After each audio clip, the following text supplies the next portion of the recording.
জ্ঞানের কোনো অহংকার করা যাবে না। আল্লাহ রাব্বুল আলামিনের প্রতি বিশ্বাস থাকতে হবে। আল্লাহকে আমরা বিশ্বাস করব আমরা না দেখে। যার বিশ্বাস যত মজবুত হবে আল্লাহর সঙ্গে সম্পর্ক তত মজবুত হয়ে যাবে। তবে বান্দার আল্লাহর প্রতি ঈমানটা তখনই মজবুত হবে যখন বান্দা শিখবে কোন কিতাব বলেন, কোরআন যখন শিখে নেবে। আমরা কোরআন পড়বো বেশি বেশি, গান শুনবো,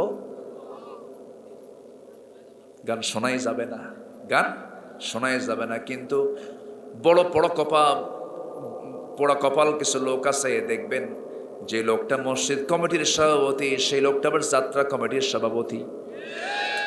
এই মাহফিলের আবার অতিথিরা যাত্রা কমিটির অতিথিও হয়, আছে না নাই? হয় কেন? এটা যিনি মসজিদ কমিটির সভাপতি হবেন তিনি কখনো যাত্রা কমিটির সভাপতি হতে পারেন না। এমন চরিত্র হতে পারে একমাত্র মুনাফিকের।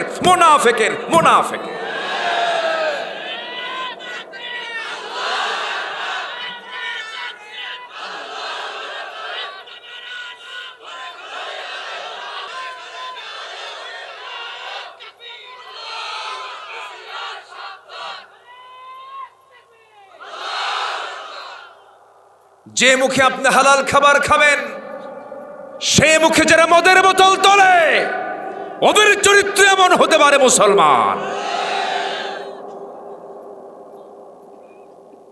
মদও খায়,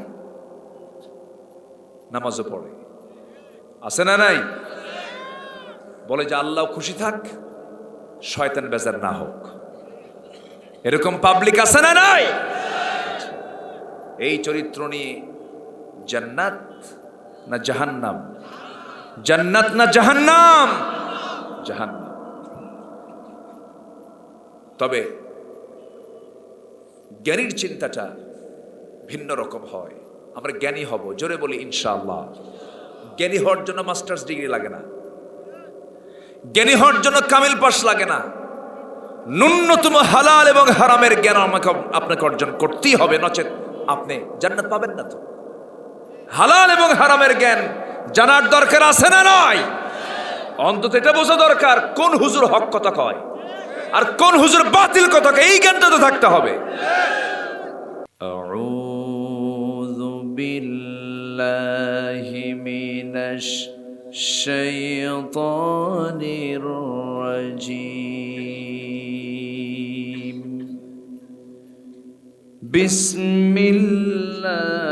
বিসমিল্লাহির রহমানির রহিম।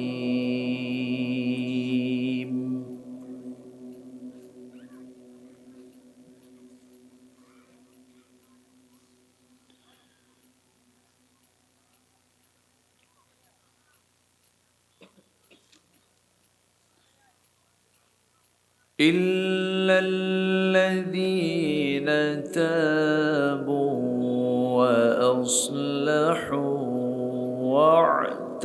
واعتصموا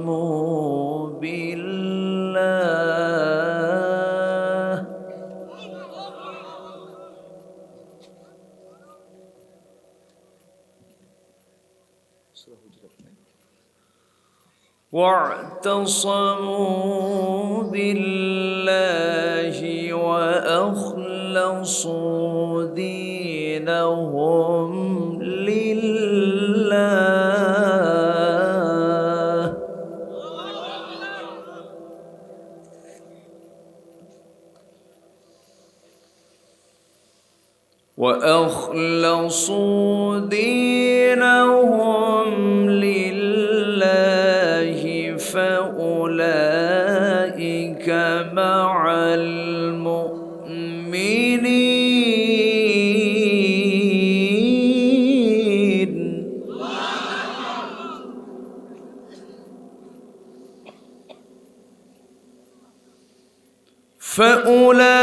فأولئك مع المؤمنين وسوف يؤتي الله المؤمنين أجرا عظيما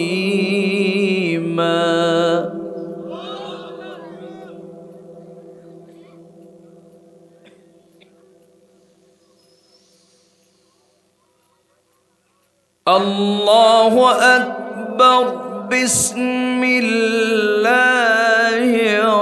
রহমানির রহিম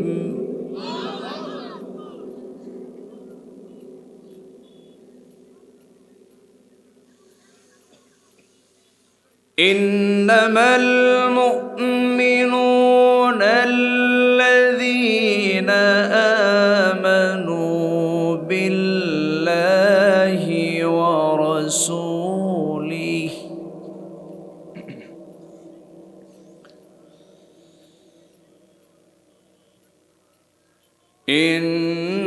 ইন্নামাল মুমিনুনা আল্লাযীনা আমানু বিল্লাহি ওয়া রাসূলিহি থুম্মা লাম ইয়ারতাবু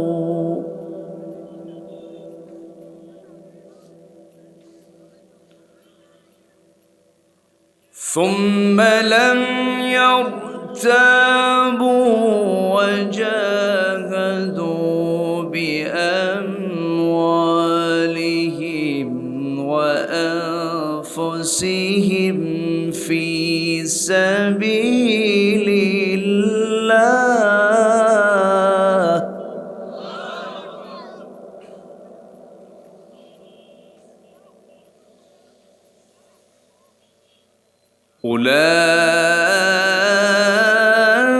أولئك هم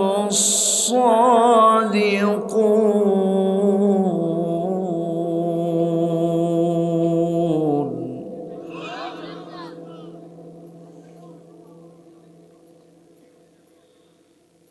الله أكبر بسم الله الرحمن الرحيم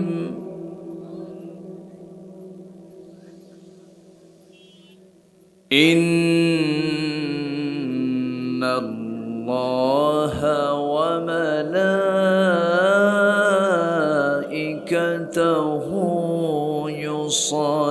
يصلون على النبي يا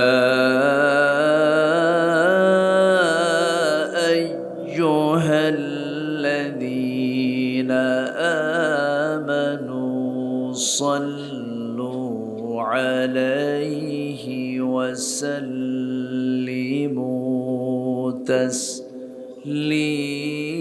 تسليما اللهم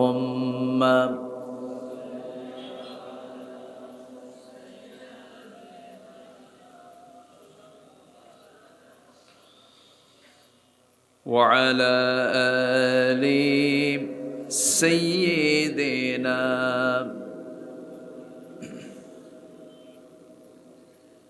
একটু মোহাব্বত দিয়ে নবীর প্রেমে মাতোয়ারা হয়ে জবান খুলে উচ্চ আওয়াজে সবাই বলুন আল্লাহুম্মা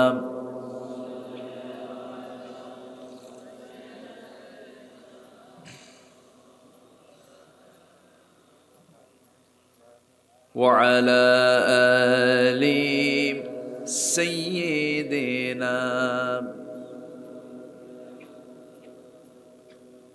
সবাই বলুন বালাগাল উলা বিকামালিহি কাশাফাত তুজা বিজামালিহি حسنت جميع خصاله صلوا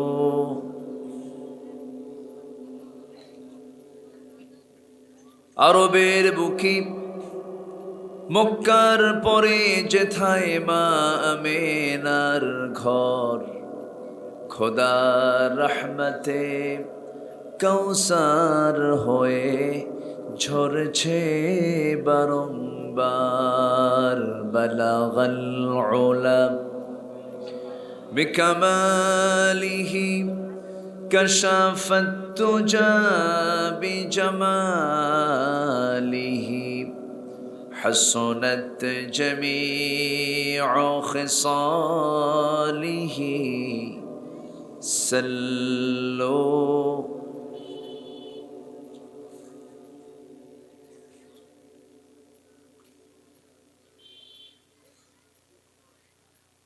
দেশের উত্তরাঞ্চলের রংপুর জেলার রংপুর অঞ্চলের গাইবান্ধা জেলার গোবিন্দগঞ্জ উপজেলার চক ইন্দাহার দারুল উলুম হাফিজিয়া মাদ্রাসা মাহফিল ইন্তেজামিয়া কমিটি কর্তৃক আয়োজিত দশম বার্ষিকী তাফসীরুল কোরআন মাহফিল 2023 28 ডিসেম্বরে অনুষ্ঠিত আজকের এই মহৎ আয়োজনের সম্মানিত সুযোগ্য সভাপতি জনাব রিয়াসত সরকার রুকু সাহেব, প্রধান অতিথি সাবেক সাংসদ, সম্মানিত মেহমান, বরেণ্য উপজেলা পরিষদ চেয়ারম্যান, আমার পূর্বে কথা বলেছেন নন্দিত আলেম দ্বীন মুহতারাম মাওলানা হাসান বিন রিয়াজ, উপস্থিত হাজারাত উলামায়ে কেরাম, ফদলায়ে ইজম, সুশীল সমাজ, জাতির শ্রেষ্ঠ সন্তান শিক্ষক মণ্ডলী, জাতির বিবেক সাংবাদিকবৃন্দ, সামনে উপস্থিত দূরে কাছের বিভিন্ন স্থান থেকে ছুটে আসা কালিমার ঝান্ডাবাহী, তাওহীদের পতাকাবাহী, দ্বীন ইসলামের নরসারদুল বীর মুজাহিদ, প্রাণ প্রিয় সম্মানিত দ্বীনি ভাইরা, আড়ালে বসে আছেন শ্রদ্ধেয়া সম্মানিতা মা বোনেরা, আলোচনার সূচনায় আনুষ্ঠানিকতার মধ্য দিয়ে আমার পক্ষ থেকে আবারও দিল খোলা সালাম, আসসালামু আলাইকুম ওয়া রাহমাতুল্লাহি ওয়া বারাকাতুহু। সবাই কেমন আছেন? আমাকে প্রশ্ন করলেন। আল্লাহ তাআলা তো আমাকে আপনার মতোই আপনার কাতারেই রেখেছেন। বলছি আলহামদুলিল্লাহ। মহান রব্বুল আলামিনের অশেষ শুকর, যিনি আমাকে আপনাকে পৃথিবীর সেরা জায়গা, শ্রেষ্ঠ বরকতের জায়গা, কোরআনের এমন একটি মাজলিসে আমাকে আপনাকে বসার, এমন সুন্দর আয়োজনে শামিল হওয়ার তৌফিক দিলেন। সেই মহান জাল্লে শানুহুর দরবারে আমরা সবাই লাখ কোটি সেজুদ শুকর আদায় করি, মুহাব্বাতান জোরালো কণ্ঠে বলে উঠছি আলহামদুলিল্লাহ। আবারও বলছি আলহামদুলিল্লাহ। চিৎকার মেরে বলছি আল্লাহুম্মা ইন্নী আসআলুকা আল হুদা ওয়াত তুকা ওয়াল আফাফা ওয়াল গিনা। সবাই বলি আল্লাহুম্মা লাকা আসলামতু ওয়া বিকা আমানতু ওয়া আলাইকা তাওয়াক্কালতু ওয়া ইলাইকা আনাবতু ওয়া বিকা খাসামতু। আমরা আল্লাহ তাআলার শুকর আদায় করে নিলাম। বৃষ্টি কি আমার মাথায় পড়লো নাকি?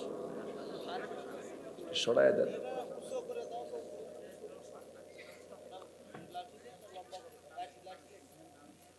আমরা আল্লাহ তাআলার শুকর আদায় করে নিলাম। সম্মানিত হাজিরিন, উঠতে একটু দেরি হলো, শেষ হতে যদি একটু দেরি হয় কষ্ট হবে? আমাকে সময় দেওয়া যাবে তো নাকি? জোরে বলি ইনশা আল্লাহ। একটু জোরে বলি ইনশা আল্লাহ।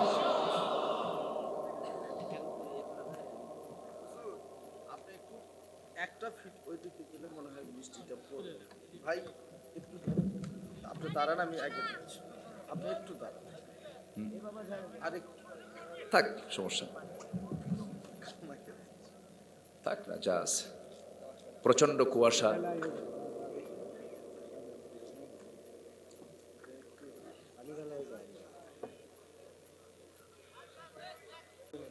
জি, হ্যাঁ, দেখা যায় না তো, এগুলো তো সরানো মুশকিল। নিচু করলে তো আমি আবার পাবো না।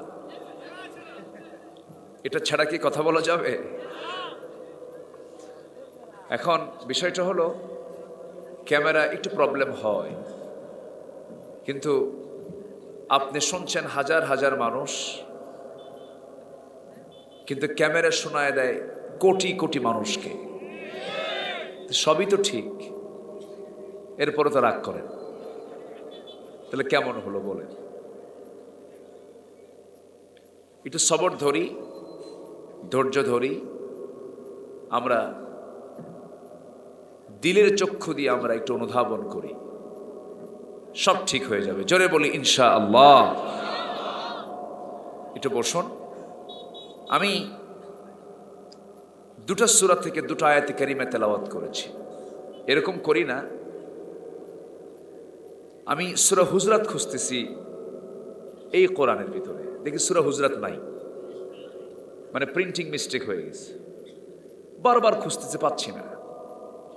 শেষে দেখি না, হুজরাত নাই, 49 নম্বর সূরা খুঁজে পাচ্ছি না। পরে আবার আরেকটা জিলদ নিয়ে শুরু করলাম, ভাবলাম তো তেলাওয়াত তো শুরু করতে হবে। সূরা নিসার দিকে চলে গেছে, সেখান থেকে একটা আয়াত আমি তেলাওয়াত করেছি, এবং সূরা হুজরাত থেকে একটা আয়াত আমি তেলাওয়াত করেছি। এই আয়াত দ্বয় থেকে কিছু কথা আমি বলতে চাচ্ছি। আল্লাহ যেন আমার মুখ থেকে সেই কথাগুলো বের করে দেন যেটা জাতির জন্য, মুসলিম উম্মার জন্য খুবই জরুরি। আল্লাহ কবুল করুন। এটা জোরে বলি আল্লাহুম্মা আমিন। সম্মানিত দ্বীনি ভাইরা, সম্মানিত উপস্থিতি, আমরা যে কালামের কথা শুনতে এসেছি, এই কালাম যে সময় নাজিল হয়েছে সে সময় কি এই বৈদ্যুতিক লাইট ছিল? এই ইলেকট্রিক লাইট কি ছিল? মাইক ছিল না। দ্রুতগামী যানবাহন একমাত্র ছিল ঘোড়া, ছিল না কোনো বিমান, উন্নত প্রযুক্তির কোনো কিছু ছিল না সেই যুগে। সাবমেরিন ছিল না, বিমান ছিল না, অনেক কিছুই ছিল না। কিন্তু ১৫০০ বছর আগে কোরআন নাজিল হওয়ার পরেও আজকের এই বিজ্ঞান প্রযুক্তির এই আধুনিক দুনিয়াতে কোরআনের কোনো ব্যর্থতা, কোরআনের কোনো অসারতা, এর কোনো দুর্বলতা কেউ কি বের করতে পেরেছে? আসতে বলেন, পেরেছে? কোনোদিন পারবে? পারবেও না। এটা চিরবিস্ময়। এটা এমন তথ্য দেয়, এই কিতাবটা এমন তথ্য দেয় যেটা কল্পনার বাইরে। কিয়ামত পর্যন্ত এই কিতাব এরকম করে তথ্য দিয়েই যাবে। জোরে বলি সুবহানাল্লাহ। এর ব্যাখ্যা কেউ ফুরাতে পারবে না, এর ব্যাখ্যার কোনো শেষ নাই।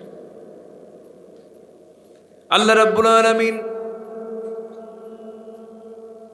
সূরাতুল কাহফের শেষের দিকে বলছেন, قُلْ لَوْ كَانَ الْبَحْرُ مِدَادًا لِكَلِمَاتِ رَبِّي لَنَفِدَ الْبَحْرُ قَبْلَ أَنْ تنفد كلمات ربي ولو جئنا بمثله مددا জোরে বলুন আল্লাহু আকবার। আল্লাহ রাব্বুল আলামিন আরেক জায়গায় বলছেন ولو أن ما في الأرض من شجرة أقلام والبحر يمده من بعده 7 أبحر ما نفدت كلمات الله জোরে বলুন আল্লাহু আকবার। গোটা পৃথিবীর অথই জলরাশি সমস্ত 7 সমুদ্রের পানিগুলো যদি কালি বানিয়ে দেওয়া হয় আর গোটা পৃথিবীর সমস্ত বৃক্ষরাজিকে যদি কলম বানিয়ে দেওয়া হয় আর কোরআনের ব্যাখ্যা লেখা আমার রবের কালিমার ব্যাখ্যা লেখা যদি শুরু হয়ে যায় পানিরূপী কালিগুলো লিখতে লিখতে শেষ হয়ে যাবে, কলমগুলো দিয়ে লিখতে লিখতে কলমগুলো ভোঁতরা হয়ে যাবে, কিন্তু আল্লাহর কালামের ব্যাখ্যা কোরআন কখনো শেষ করা যাবে না। জোরে বলে সুবহানাল্লাহ। আমার বন্ধুগণ, কোরআনের জ্ঞান হলো অথই জলরাশি, যার কোনো তলা নাই, যার কোনো তলা নাই। তলাহীন সমুদ্র যেমন, তেমনই হলো কোরআন, এর কোনো থা নাই। এত জ্ঞান, এত কিছু আল্লাহ রাব্বুল আলামিনের মধ্যে রেখে দিয়েছেন। আমার বন্ধুগণ, আল্লাহ রাব্বুল আলামিন কিতাবের, এই কিতাবের যে ওয়েটটা কত, এই কিতাবের যে মর্যাদা কত, আল্লাহ রাব্বুল আলামিন বলেন লাউ আন, আল্লাহ রাব্বুল আলামিন বলেন লা ইয়াস্তাভি আসহাবুন নারি ওয়া আসহাবুল জান্নাহ আসহাবুল জান্নাতি হুমুল ফাইজুন লাউ আনজালনা হাযাল কুরআনা আলা جبل لرأيته خاشعا متصدعا من خشية الله وتلك الأمثال نضربها للناس لعلهم يتفكرون جنبون الله أكبر। খুবই ওয়েটফুল এই কিতাব,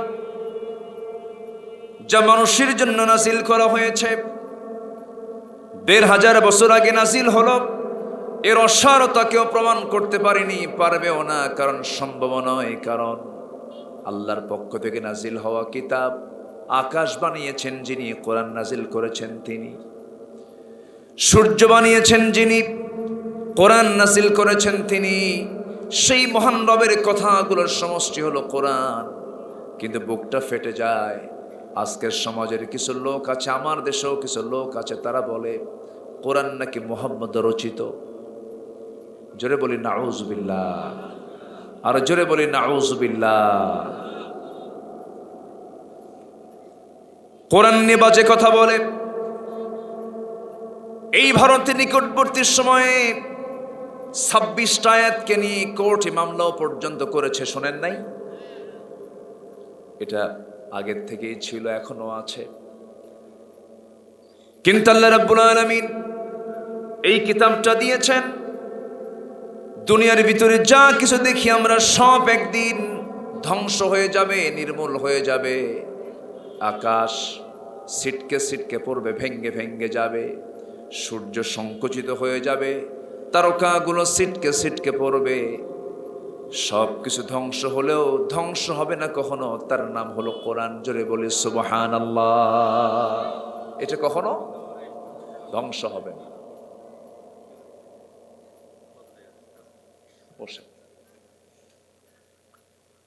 সেই মহাগ্রন্থ আল কোরআন, এই কিতাবের মধ্যে আল্লাহ তাআলা বান্দার জন্য যে বিধানগুলো দিয়েছেন, সে বিধানগুলো দুর্বল না মজবুত? বলেন তো, দুর্বল না মজবুত? আচ্ছা, আমরা যখন কেউ কোনো কনস্ট্রাকশনে যাই, বিল্ডিং নির্মাণে যাই, আমরা কি দুর্বল করে করি না মজবুত করে করি? চেষ্টা করি যেন এটাকে মজবুত করে যেন সম্পূর্ণ করা যায়। তো মজবুত থাকার পন্থা থাকার পরেও কেউ কি দুর্বলের দিকে যায়? যায় না। আল্লাহ তাআলা কোরআনে যা দিয়েছেন সব বান্দার শুধু কল্যাণ না মহাকল্যাণ। কিন্তু দুঃখজনক হলেও সত্য, আল্লাহ তাআলা কোরআনে যে সমাধানটা দিয়েছেন সেই সমাধান আজকে মুসলমান না খুঁজে, মুসলমান জাতি আজকে কোরআন থেকে সমাধানের কিতাব না খুঁজে দুনিয়ার তৈরি করা বিধানের পিছনে খুঁজতেছে। আসতে বলবেন না, আছে না নাই? পিছনে দৌড়াচ্ছে তারা। আজকে মুসলমানের মুখ থেকে বের হয় কোরআন হলো ধর্মীয় গ্রন্থ, কোরআনটাকে আমরা শুধু নামাজই ব্যবহার করব, সমাজ চালাবো আমরা। কোরআনকে ধর্মের বাইরে, ধর্মীয় অনুষ্ঠানের বাইরে ব্যবহার করা যাবে না। এরকম জাতীয় বাজে মন্তব্য করার লোক আমার দেশে আছে না নাই? আসতে বলবেন না, আছে না নাই? তার বাস্তবতা হলো আজকে সমাজে সুদ প্রতিষ্ঠিত না যাকাত প্রতিষ্ঠিত? তার ফলাফল হলো আমার দেশে পর্দার বিধান কি চালু আছে? পর্দার বিধান কি চালু আছে? তা তো নাই। বেশ্যাবৃত্তির লাইসেন্সও আছে না নাই? আছে। এটা নারী তার গলায় ঝুলিয়ে রেখে বলছে, I M A sex worker, আমি একজন যৌন কর্মী। আপনি তাকে ধরতে পারবেন না, সে লাইসেন্সধারী একজন যৌন কর্মী, তাকে লাইসেন্স দেওয়া হয়েছে। তাহলে কোরআনকে পরিপূর্ণ মানে না, তার ফলাফল হলো এগুলো। প্রকাশ্যে ওপেনলি বলে না, একটু টেকনিক খাটায়, একটু কৌশল করে, কিন্তু ফলাফল কি? সুদের বিধান আছে, জেনারেল লাইসেন্স আছে, মদের বোতল তো গাইবান্ধা নাই। আসতে বলে, মদের বোতল আছে না নাই? কোন এক অভিনেত্রীর সাথে কোন এক পুলিশ অফিসারের আপত্তিকর একটা সম্পর্ক ভিডিও ফাঁস হওয়ার পর কোন এক পুলিশ কর্মকর্তা বলেছিলেন যে অপরাধ তারা করেছে এটার শাস্তি হলো জরিমানা হলো 100 টাকা। কত? 100। তাহলে যদি আজকে কোরআন তার আসল জায়গায় যদি কোরআনকে রাখা হতো, এমন চিত্র কি চিত্রায়িত হতো? আমরা কি দেখতে পেতাম? তাহলে মুসলমান কি করে? সুদ খায়। মুসলমান বেশ্যাবৃত্তির লাইসেন্স দেয়, মুসলমান মদের দোকান দেয়, আবার মুসলমান সেজে সিনেমায় অভিনয় করে, নায়কের ভূমিকা পালন করে, নাচানাচি করে, যৌন সুশ্রীপূর্ণ অভিনয় করে, আবার সুযোগ আসলে, সময় আসলে মসজিদের মেম্বারে গিয়ে মাথায় টুপি দিয়ে আবার আসে না নয়? তাহলে টুপি কি সিজনে পড়ে না সব সময় পড়ে? না, টুপি পরার নিয়ম কি? সিজন না অল টাইম? তো যারা সিজনে ইউজ করে তারাই তো ধর্মের ব্যবসা করে, ঠিক কি না? কথা বলবো, কষ্ট পাচ্ছেন না তো? এখানে কোনো গোবিন্দ টোবিন্দ নাই, এখানে মুসলমান, নাম তো গোবিন্দগঞ্জ আছে। জি, আমরা 7 দিনে একদিন নামাজ পড়ব না। আমরা নামাজ পড়ব 7 দিন না প্রতিদিন? একবার না 5 বার? যারা 7 দিনে একদিন যায়, যারা বছরে একবার উমরা করে, যারা বছরে একবার ঈদের জামাতে যায়, সারা বছর মদের বোতল নিয়ে থাকে, তাদের মুখে ইসলাম মানায় না। এগুলো ভণ্ডামি, এগুলো অভিনয়। এগুলো কি অভিনয়? সম্মানিত ভাইয়েরা, ইসলামকে আংশিক মানার কোনো সুযোগ নেই। আজকে যদি জাতি কোরআনের শিক্ষায় যদি শিক্ষিত হতো, এই চিত্র আজকে চিত্রায়িত হতো না। গতকালকে এক মাহফিলে উপস্থিত থাকা অবস্থায় এক চেয়ারম্যান মহোদয়কে ফোন দিয়েছে। স্থানীয় এক নাগরিক তাকে ফোন দিয়ে বলছে, চেয়ারম্যান সাহেব, আমার এলাকায় এক ছেলে তার মাকে জবহ করেছে। এরকম ঘটনা তো গোবিন্দগঞ্জে হয় না, আছে কিনা বলেন? আছে। আজকে সন্তান তার মাকে মারতেছে, বটি দিয়ে জবহ করতেছে। আজকে বাবা তার মেয়েকে সম্পদ থেকে মাহরুম করছে। এটা তো মনে গোবিন্দগঞ্জে নাই, আছে না নাই?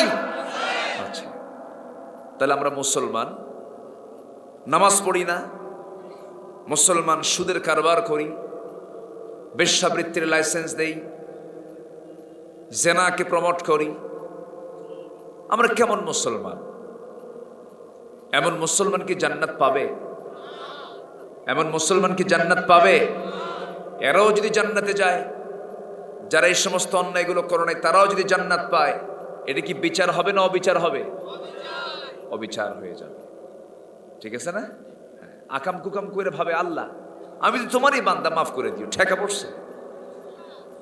এত সস্তা জান্নাত না। অনেকে শুধু ফাঁক ফকর খোঁজে, আছে না? এরকম ফাঁক ফকর খোঁজার লোক আছে না নাই? কোন ফাঁক খুঁজে জান্নাত পাওয়া যাবে না। জান্নাত যেতে হলে সম্পূর্ণ সারেন্ডার করতে হবে আল্লাহর কাছে। আল্লাহর কাছে বলতে হবে, ইন্না সলাতি ওয়া নুসুকি ওয়া মাহইয়ায়া ওয়া মামাতি লিল্লাহি রাব্বিল আলামিন। আমার সালাত, আমার কুরবানি, আমার জীবন, আমার মরণ সব আল্লাহর জন্য। ইন্নী ওয়াজ্জাহতু ওয়াজহিয়া লিল্লাযী ফাতারাস সামাওয়াতি ওয়াল আরদা হানিফাও ওয়া মা আনা মিনাল মুশরিকিন। যদি আমরা এই গোটা জাতিকে যদি এই শিক্ষায় শিক্ষিত করতাম, আজকে কোন কৃষক বেশি চোর না, শিক্ষিত বেশি চোর? কৃষক চোর না শিক্ষিত লোক চোর?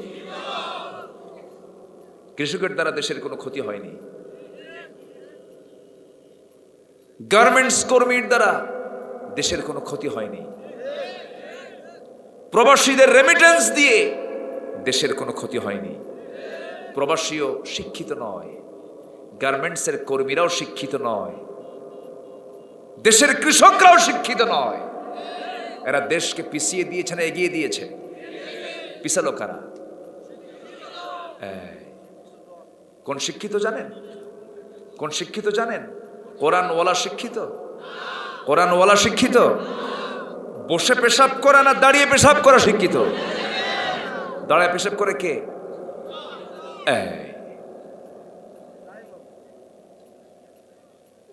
কষ্ট পাচ্ছেন নাকি আপনারা?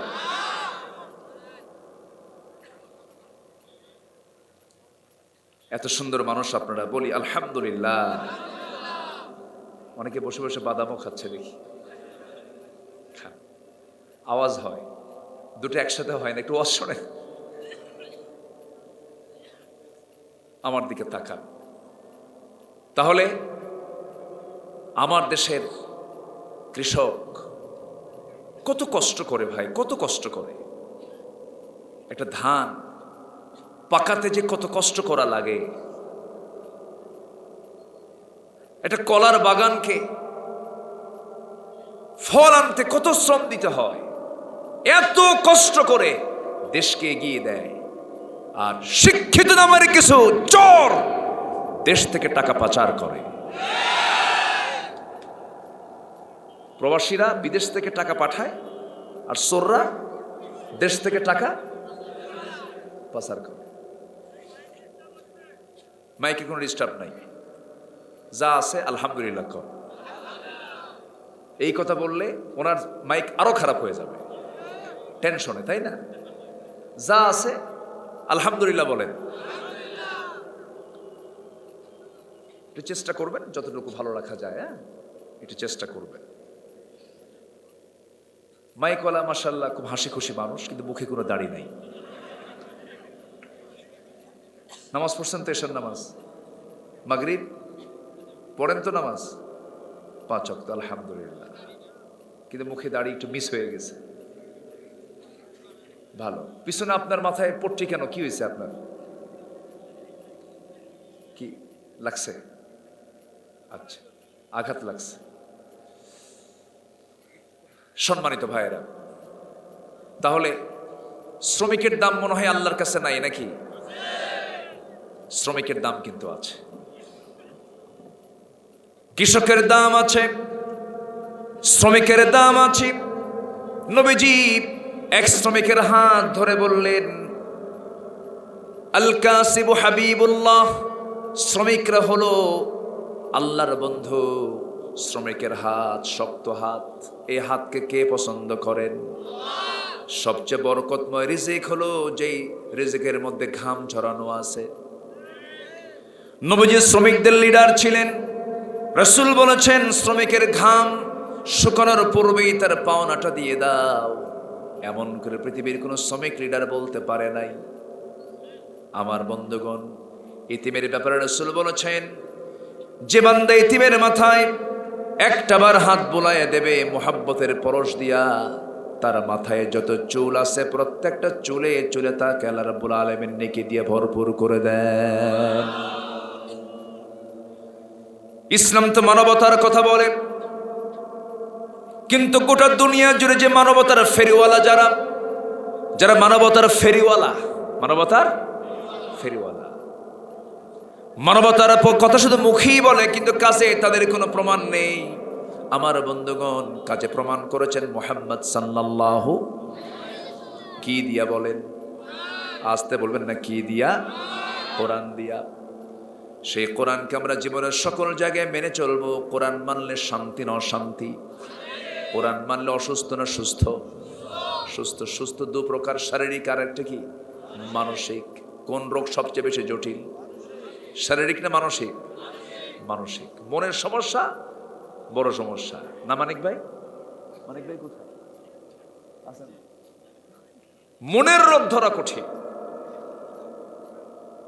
আপনার লাংসে প্রবলেম, আপনার লিভার প্রবলেম, অথবা আপনার পেটে কোনো সমস্যা, আপনার হার্টে কোনো সমস্যা, বাইপাস সার্জারি হলো, ওপেন হার্ট সার্জারি হলো, আপনার হাড় হুড়ে সমস্যা ধরা গেল, মনের সমস্যা, এটা দূর করা কঠিন। এটা দূর করা, মনের সমস্যা দূর হবে কি দিয়া? এটা এমন কিতাব যেটা রুহের ট্রিটমেন্ট করে, রুহের ট্রিটমেন্ট।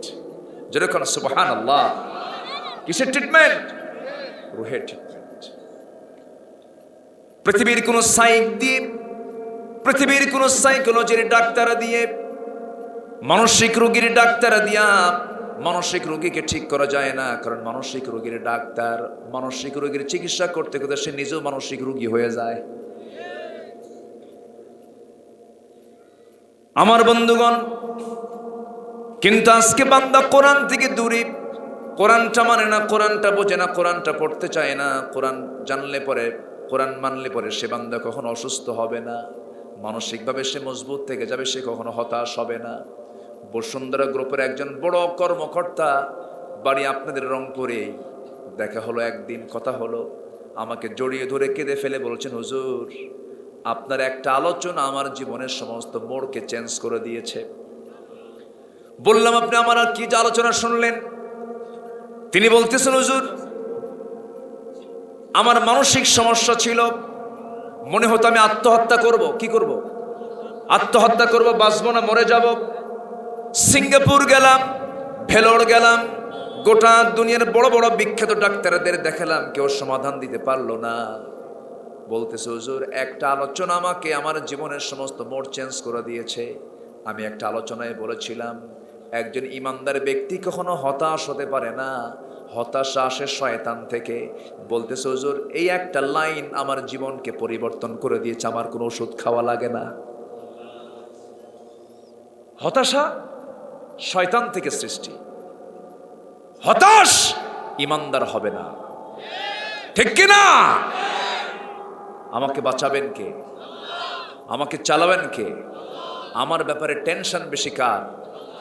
আপনি চলে যাচ্ছেন কই? যাওয়া যাবে না তো, বসেন বসেন। আলহামদুলিল্লাহ, মঞ্চে থেকে নড়া যাবেন। আমি যদি মঞ্চে থেকে দৌড় মারি কি করবেন আপনারা বলেন তো? আমি বলতেছি কিন্তু আপনারা আমাকে সহযোগিতা করতেছে, কোনো নড়াচড়া নাই। বলি আলহামদুলিল্লাহ। মানুষ মানুষকে ফলো করে, তাই না? আসাদ গেটের মোড়ে মানুষ তো প্রচুর হাঁটে, ওখানে ফার্ম গেটে লক্ষ লক্ষ মানুষ স্টিল নাও সেখানে থাকে, চলে না? হঠাৎ করে যদি কেউ আকাশের দিকে তাকায়, এই পিছনের লোকগুলো তাকাবে। মানুষ মানুষকে ফলো করে, তাই না? ফলো করে। একটু থাকেন, কষ্ট দিলাম মনে হয় আপনাকে, বসেন। সম্মানিত ভাইরা, তাহলে কোরআন পড়লে অসুস্থ না সুস্থ? কিন্তু যদি প্রশ্ন করি কোরআন পড়তে পারেন কয়জন? সবার কি হাত উঠবে? বেশি হাত উঠবে না কম হাত উঠবে? কম। এই ব্যর্থতা কার? শুধু আমাদের বললে ভুল হবে। ব্যক্তির তো অপরাধ আছে অবশ্যই। 18 কোটি মুসলমান কেন কোরআন পড়তে জানে না ম্যাক্সিমাম? এটার জন্য শিক্ষার ডিপার্টমেন্টের দায়বদ্ধতা আছে না নয়? বড় দায়বদ্ধতা আছে। যদি ইচ্ছা করা হয়, শতভাগ মুসলমান কোরআন পড়তে পারবে এমন ব্যবস্থা কি শিক্ষা ডিপার্টমেন্ট নিতে পারবে না? শুধু বলে দেবে সকল ভাই বা বোর্ডে মুসলমানকে কোরআন তেলাওয়াত শোনাতে হবে। সব তেলাওয়াত সোজা, সব তেলাওয়াত কি? কারণ নামাজে যখন বান্দা দাঁড়াবে তখন প্রথম শর্ত কি? তেলাওয়াত করা, কোরআন তেলাওয়াত করা। তেলাওয়াত ছাড়া নামাজ হবে? অথচ তেলাওয়াত ছাড়া চাকরি হয়। যে তেলাওয়াত ছাড়া নামাজ হয় না, সেই তেলাওয়াত ছাড়া কোনো চাকরিও হবে না। এই ব্যবস্থা করেন, দেখবেন সব ঠিক হয়ে গেছে। আমি কি ভুল বলতেছি? কিন্তু তেলাওয়াতের কথা বলবে কে? কে এই জাতীয় সিদ্ধান্ত নেবে? পার্লামেন্টে তেলাওয়াত দিয়ে শুরু হয় অধিবেশন, কারি সাহেব যায় নাই। স্পিকার মহোদয় এক এমপি মহোদয়কে বলছে আপনি তেলাওয়াত করেন। কেল হে আল্লাহ হে হেদ। শয়তান কয় তোর সে তেলাওয়াত আমার ভালো আছে। এই হলো অবস্থা। আবার ওরা বলে কি জানেন? আলেমরা কি জানে? কি জানে আলেমরা? মানে এমন ভাবখানা মনে হয় গোটা দুনিয়া জামানার কুতুব। জামানার কুতুব না, জামানার জঙ্গল ওগুলো। বলো যে কি জানে ওরা? এমন জানা জানে বলে ফেলে আগামীকাল ঈদুল আজহার জানাজা নামাজ। কি আছে না? আছে না? আমি প্রায় একটা উদাহরণ দেই। এক বেচারি মসজিদে নামাজ পড়তে গেছে। সে বেচারিটা হলো কানা, অন্ধ মানুষ। তো নামাজের ভিতরে নামাজে দাঁড়াবে, আজান হয়নি এখনো। তো অন্ধ লোকটা ইমামকে সামনে নিয়ে বসে একটু গল্প করতেছিল। হঠাৎ করেই লাগছে বাক বিতণ্ডা, চরম ঝগড়া। আজান দিয়ে ফেলছে, নামাজ শুরু হয়ে গেছে। ইমামের মুসাল্লায় দাঁড়ায় গেছে। সূরা ফাতিহার পরে এমন একটা আয়াত বলছে যে আয়াতের অংশ হলো ওয়া কানা। কানা মনে মনে চিন্তা করে গন্ডগোল হলো কিছুক্ষণ আগে, বাক বিতণ্ডা হলো, নামাজের মধ্যে ফতোয়া জারি হলো, আমি কানা কাফের, ওয়া কানা মিনাল কাফিরিন। চরম খেপছে, কিছু বলে নাই, চলে আসছে বাড়িতে। পরের দিন আবার নামাজ পড়তে গেছে মাগরিবের, জাস্ট রূপক করতে বলছি আমি। ওইদিকে যিনি ইমাম তার আবার একটা পা হলো খাটো, ন্যাংরা সাইজের। তা আগের সন্ধ্যায় যে সূরা, পরের সন্ধ্যায় মাগরিবের সেই সূরা। তেই ইমাম যখন আবার বলে ফেলছে ওয়া কানা মিনাল কাফিরিন, পেছন থেকে এই কানা নিজেকে নিয়ন্ত্রণ করতে না পেরে নামাজের মধ্যে উল্টা লোকমা, ওয়াল ল্যাংড়ানা মিনাল ফাসিকিন, আমি কানা যদি কাফের হই, তুই ন্যাংরা হলি ফাসিক। ওরা কোরআন বোঝে ওই কানার মতো, ঠিক কিনা? কোরআন যদি বুঝতো, কোরআনের পাখিরা লাঞ্ছিত হতো না, জুলুমের শিকার হতো না।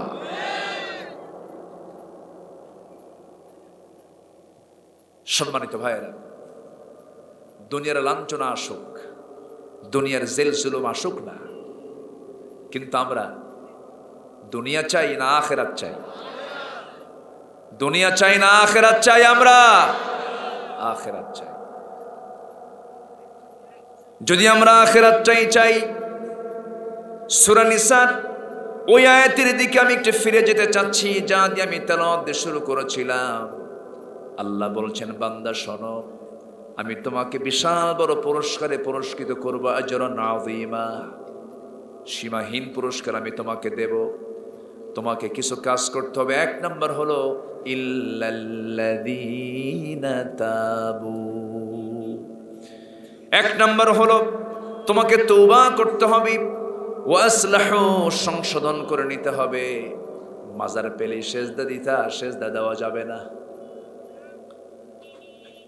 ভণ্ড দরবারে গিয়ে ভণ্ডের পায়ে সেজদা দিতে এমন কিছু করা যাবে না, শিরকের কাজ করা যাবে না। দুনিয়ার তৈরি করা কোনো আইনকে মানা যাবে না, দুনিয়ার কোনো দল করা যাবে না।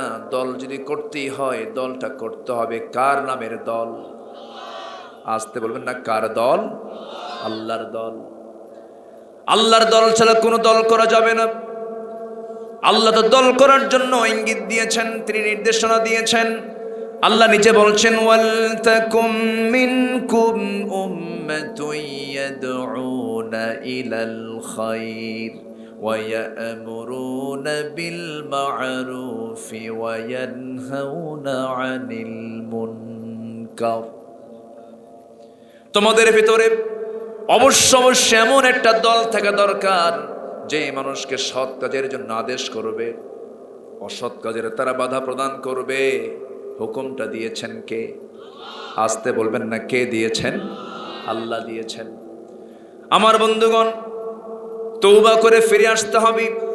ভুল করেছি, আল্লাহর কাছে মাফ চেয়ে নেব। অপরাধ করে ফিরেছি, আল্লাহর কাছে মাফ চেয়ে নেব। ভুল তো বান্দারই হবে, ক্ষমা করার জন্য কে আছেন? আসতে বলবেন না, কে আছেন?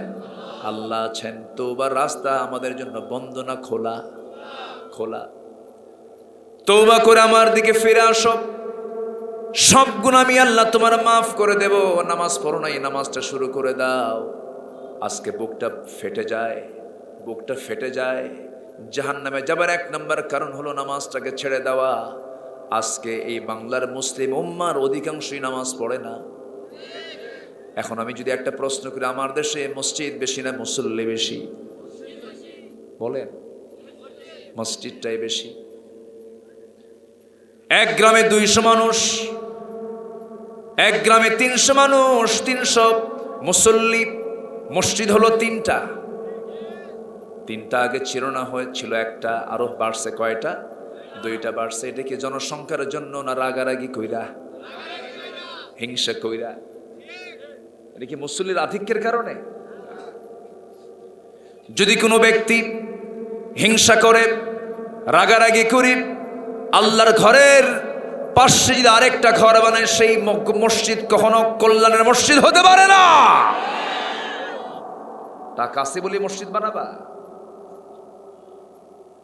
মসজিদ বেশি দরকার না মুসল্লি বেশি দরকার? মুসল্লি। সেদিন প্রশ্ন করছে, হুজুর, একজন মসজিদকে ওর দাদার জায়গা বলে দাবি করে, এই মসজিদে কি নামাজ পড়া যাবে? দেখেন, প্রশ্ন করছে। আমি বললাম, ওর দাদার বলুক আর নানার বলুক, থাপড়ায়া ওকে মসজিদ থেকে বের করে দাও। মসজিদ কারো দাদার জায়গা নয়, আল্লাহর ঘর। সে যদি বলে এটা ভুল বলছে, কি ভুল বলছে, ওর কথাকে তুমি আমলে নিয়ে তুমি আবার আরেক দাদার জায়গায় মসজিদ বানাবা, কি ঠিক আছে না? সংসার ভাঙ্গা দরকার না গড়া দরকার? সংসার ভাঙ্গা দরকার না গড়া দরকার? গড়া দরকার। এক গ্রামে এ পাড়া, মানে গ্রামের এই মাথায় একটা, ওই মাথায় একটা, মাঝখানে আরেকটা। আমি কি ভুল বলতেছি? যদি আপনার ভিতরে যদি এমন নিয়ত থাকে, যোকে হারাইয়া দেব এই জন্য মসজিদ বানাবো, জাহান্নাম যেতে হবে তোর। কথা ক্লিয়ার? আজ থেকে কথা ক্লিয়ার? আমার বন্ধুগণ, আমার নবীজির একজন সাহাবী মসজিদে যেতে তার বহু সময় লেগে যায়, অনেক দূরে তার বাড়ি। তিনি বললেন, ইয়া রাসূলুল্লাহ, আপনি যদি আমাকে অনুমতি দিতেন, আমার কিছু জায়গা ছিল মসজিদ বানাবো। রাসূল বলেন, তুমি দূর থেকে কষ্ট করে হেঁটে হেঁটে আসো, যত দূর থেকে আসবে তোমার সওয়াবটা তত বেশি হয়ে যাবে। তাহলে কোন মুসল্লি ভাগ্যবান? মসজিদের কাছের ঘর না দূরের ঘর? আসতে কোন কেন, কাছের ঘর না দূরের ঘর? তাহলে বাড়ি বানাবেন মসজিদের কাছে না দূরে? দূরে থেকে আসলে সব কম না বেশি? আর অনেকে ভাবে কি জানো, আমার কপালটা এত ভালো, আমার ঘরের সামনেই মসজিদ। কি কথা বোঝেন নাই?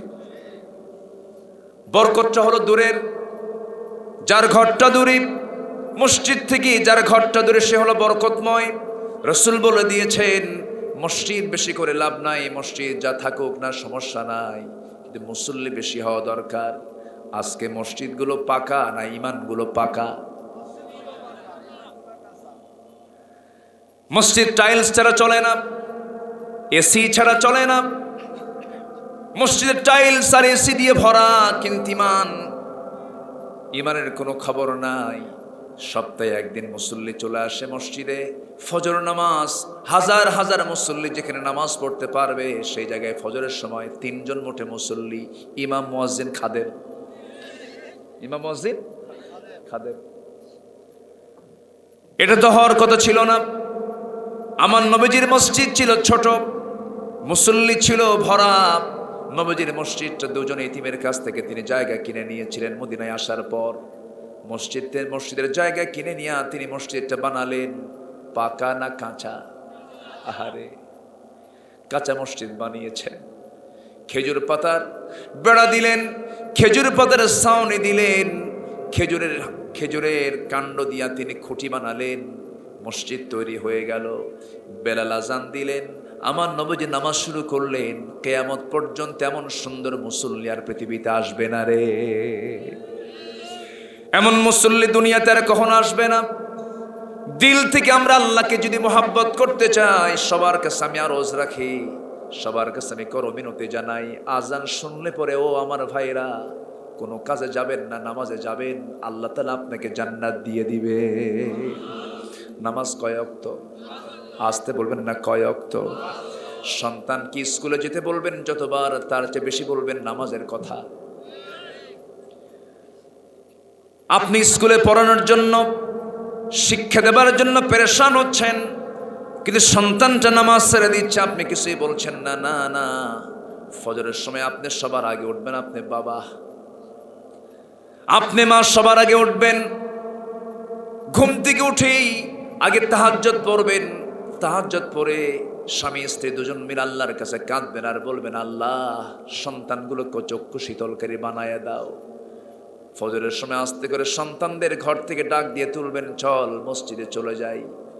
দিনের শুরুটা যদি জামাত দিয়ে, মসজিদ দিয়ে যদি নামাজ শুরু হয়ে যায়, আল্লাহর কসম করে বলি, ওই বাড়িতে কখনো অশান্তি থাকবে না, কখনো অশান্তি থাকবে না। নামাজ দিয়ে দিন শুরু করব আমরা, কোরআন তেলাওয়াত দিয়ে দিন শুরু করব। ডাক্তার লাগবে না, কোনো অসুস্থতা আসবে না, কোনো রোগ আসবে না। আগের যুগের দাদারা দাদিরা, তাদের চোখে কোনো চশমা লাগতো না, পাওয়ার লাগতো না। ফজরের সময় তারা উঠতেন, মসজিদের দিকে চলে যেতেন। আমার দাদিকে নিজের চোখে দেখেছি, এমন কোনো সকাল নাই যে সকালে সূর্য ওঠা পর্যন্ত আমার দাদি কোরআন পড়েন নাই। সব দাদিরাই পড়েছে, কিন্তু ভাবিরা পড়ে? ভাবিরা ঘুমোতে যান রাত 3টার দিকে, আর ঘুম থেকে ওঠেন সকাল 11টার দিকে। সকাল 11টা না, হ্যাঁ, বেলা 11টা। বেলা, তাহলে সকাল 11টা হয়, বেলা 11টায় ওঠে। বুরিকালি উম্মতি ফি বুকুরিহা, আমার উম্মতের বরকতময় সময় হলো সকাল। সেই সকালটা ঘুমে চলে যায়, সমস্ত বরকতগুলো চলে যায়। আমার ভাইয়ের, আমরা তওবা করে সিদ্ধান্ত নিয়ে ফেলবো। তওবা মানে হলো ফিরে আসা। আজকের এই মাহফিল থেকে সিদ্ধান্ত নেব, আমরা জীবনে কখনো আর এক ওয়াক্ত নামাজ কাজা করব না। আসতে বলবেন না, কাজা করব কাজা করব না। এটাই হলো তওবা। তওবা কোনো নির্দিষ্ট দোয়ার মধ্য দিয়ে ফিরে আসা নয়। নামাজ ছেড়েছি, নামাজ পড়ব। চুরি করেছি, চুরি ছেড়ে দেব। জেনা করেছি, জেনা ছেড়ে দেব। ডাকাতি করেছি, ডাকাতি ছেড়ে দেব। এরপরে জিনের বাদশা ছিলাম, আছে না? ভাবতেছেন হুজুর খবর রাখে না। আমার একদিন ফোন দিছে, জানেন, আমরা তো গোটা দেশের সব এলাকার ভাষা বুঝি, কোন অঞ্চলের কোন ভাষা। যে যত গ্রামার খাটায় কথা বলুক, ওর মায়ের ভাষার টান আসবেই, ঠিক কিনা? ধরা পড়বে সে, দু এক লাইন বলতে ধরা খাবে যে এটা কোন এলাকার মানুষ। ভাষা বলে দেবে, ভাষা বলে দেয়। কেন জানেন? এগুলো হচ্ছে আল্লাহ তার আঞ্চলিক কিছু পাসওয়ার্ড দিয়েছেন। তুই ওই এলাকার আঞ্চলিক লোক, ওই এলাকার লোক, আল্লাহ সিকিউরিটি দিয়েছেন। এগুলো সিকিউরিটি কোড। এগুলো কি কোড বলেন? Security code. গোবিন্দগঞ্জের মানুষ যে ভাষায় কথা বলে, পলাশবাড়ি কি ওই ভাষায় কথা বলে? মিঠাপুকুর না। অঞ্চল কিন্তু একই, একটু হেরফের আছে, টের পাওয়া যায় এটা কোন এলাকা থেকে আসছে। তো আমাকে ফোন দিয়ে বলে, আমি অমক মাজার থেকে বলছি। আমি বললাম, বাবা কি বলেন? কথা বোঝেন নাই? শুনলাম কিছুক্ষণ ওয়াজ, শুনলাম অনেক লম্বা ওয়াজ, খালি বলতিছে। এত প্র্যাকটিস করছে, আমার জীবনে মনে আমার ওয়াজেরও এত প্র্যাকটিস নাই। কারণ চোরের তো ব্রেন খাটান লাগে বেশি। চোরের মুখে আল্লাহর জিকির কম হয় না বেশি হয়? বেশি হয়। কারণ ধরা বললে তো কাম সারা। অনেকক্ষণ ওয়াজ টস করে আমাকে বলতেছে, বাবা বিকাশে কিছু পাঠানো যায় কি? তো বললাম, বাবা আমি তো খুব অভাবী। আমি বলতেছি তো না পাঠালে হয় না। কে বাবা, তোমার তো অসুবিধা হয়ে যাবে, এরকম দিস অ্যান্ড দ্যাট বলতে শুরু করলো। পরে আমি এখন বলতেছে, ভাই আপনি যে এইভাবে টাকাটা নিবেন, আপনার বাচ্চাকে খাওয়াবেন, আপনার বাচ্চার পেটে তো এটা হজম হবে না, এটা ফুটা হয়ে আবার বের হয়ে আসবে। হারাম খাদ্য পেটে ঢুকলে হজম হবে না, ঠিক কিনা? হারামের কোন আরাম, হারাম যেটা সেটার কোনো আরাম নাই, শান্তি পাবেন না আপনি। আর হালাল যদি মরিচ ভর্তাও হয়, আল্লাহ ওটা বরকত দিয়ে ভরায় দিবেন। জোরে বলি সুবহানাল্লাহ। আমরা হারাম কাজে যাব না, জোরে বলি ইনশাআল্লাহ। প্রতারক জান্নাতি হতে পারে। আমার ভাইয়েরা, এই সমস্ত আকাম কুকামগুলো করেছি, একদিন আল্লাহর সামনে চোখের পানি ফেলে যদি আমরা তওবা করে যদি আল্লাহর কাছে মাফ চাইতে পারি, আল্লাহ ভুল হয়ে গেছে মাফ করে দাও, জীবন আর এই সমস্ত অপকর্মের দিকে যাব না। আল্লাহ বলবেন, বান্দারে সারেন্ডার যখন করেছিস, যা আমি তোকে মাফ করে দিলাম। জোরে বলি সুবহানাল্লাহ। কে মাফ করবেন? আল্লাহ মাফ করে দিবেন। আল্লাহ রাব্বুল আলামিন এরপরে বলছেন, যারা সংশোধন হয়ে যাবে, দল করেছে বাম দল, দল করেছে মানুষের তৈরি করা দল, ওই সমস্ত দলগুলোর ভিতর থেকে নিজের নাম কেটে দিয়ে যদি সে আল্লাহর দলের দিকে চলে আসে, আল্লাহ বলবেন, বান্দা আমি তোর সমস্ত গুনাহগুলো মাফ করে দেব। যেরকম সুবহানাল্লাহ। ওয়াতাসামু বিল্লাহ, এবং আল্লাহর রশিকে যারা শক্ত করে ধরবে, ওয়া আখলাসু দীনহুম লিল্লাহ, এবং আল্লাহর দ্বীনকে একনিষ্ঠভাবে যারা ধরবে, আল্লাহ বলছেন এই সমস্ত বান্দাগুলো মুমিনদের সঙ্গে থাকবে, এরা সম্মানজনক জান্নাত পেয়ে যাবে। যেরকম সুবহানাল্লাহ। আল্লাহ রাব্বুল আলামিন সূরা হুজুরাতের 15 নম্বর আয়াতে আল্লাহ রাব্বুল আলামিন বলছেন, বান্দা দুটা কাজ করে আসো, আমার দফতর থেকে আমি তোমাকে চারিত্রিক সনদ দিয়ে দেব, সত্যবাদীদের সনদ দিয়ে দেব। আল্লাহ বলছেন দুইটা কাজ শুধু করে আসবে, আমি তোমাকে চারিত্রিক সনদ দেব। আমার দেশেও কিন্তু ইউনিয়ন পরিষদ থেকে কিসের সনদ দেয় বলেন? চারিত্রিক সনদও দেয়, দেয় না? হ্যাঁ, চারিত্রিক সনদ দেয়। গাঁজা খাইলেও চরিত্র ভালো, আছে না নাই? মদ খাইলেও চরিত্র ভালো। কিন্তু আল্লাহ তাআলা বলছেন, বান্দারে তুই দুইটা কাজ করে আসবি, আমি তোকে চারিত্রিক সনদ শুধু দেব না, আমি তোকে জান্নাত দিয়ে দেব। এই দুইটা আমল শুনে আমরা আজকে এখান থেকে বিদায় নেব। জোরে বলি ইনশাআল্লাহ, আরো জোরে বলি ইনশাআল্লাহ। আমরা আয়াতটা শুনি, যারা পারেন ঠোঁট মিলিয়ে সবাই আমার সঙ্গে বলুন, ইন্নামাল মুমিনুনাল্লাযীনা আমানু বিল্লাহি ওয়া রাসূলিহি সুম্মা লাম ইয়ারতাবু وجاهدوا بأموالهم وأنفسهم في سبيل الله أولئك هم الصادقون জোরে বলুন আল্লাহু আকবার। আল্লাহ রাব্বুল আলামিন বান্দাকে ডাক দিয়ে বলছেন, বান্দা শোনো, প্রকৃত মুমিন কারা? প্রকৃত মুমিন তো তারাই যাদের মধ্যে দুইটা গুণ থাকবে। এক নাম্বার গুণ হলো ঈমান যারা আনবে। এক নাম্বার কার উপরে? আসতে বলবেন না, কার উপরে? আল্লাহকে আমরা বিশ্বাস করে নিয়েছি, দেখে না না দেখে। আল্লাহকে এখানে কেউ দেখতে পারছেন নাকি? পৃথিবীর কেউ দেখতে পেরেছে নাকি? কোন পয়গম্বররাও দেখতে পেরেছেন নাকি? এমনকি মুসা আলাইহিস সালাতু ওয়াস সালামের মতো মানুষ দেখতে গিয়েও পারেন নাই, কারণ এই চর্ম চক্ষু দিয়ে কোনো বান্দা পৃথিবীতে আল্লাহকে দেখতে পাবে না। আমার এই চোখ দিয়ে আমি আল্লাহকে দেখবো কেমনে? কথার কথা বলছি আমি, কালকে সূর্য যখন উঠে যাবে 10টার দিকে আপনি সূর্যের দিকে তাকায় থাকবেন 1 ঘন্টা। ক্ষমতা আছে নাকি? কতক্ষণ তাকাতে পারবেন বলেন?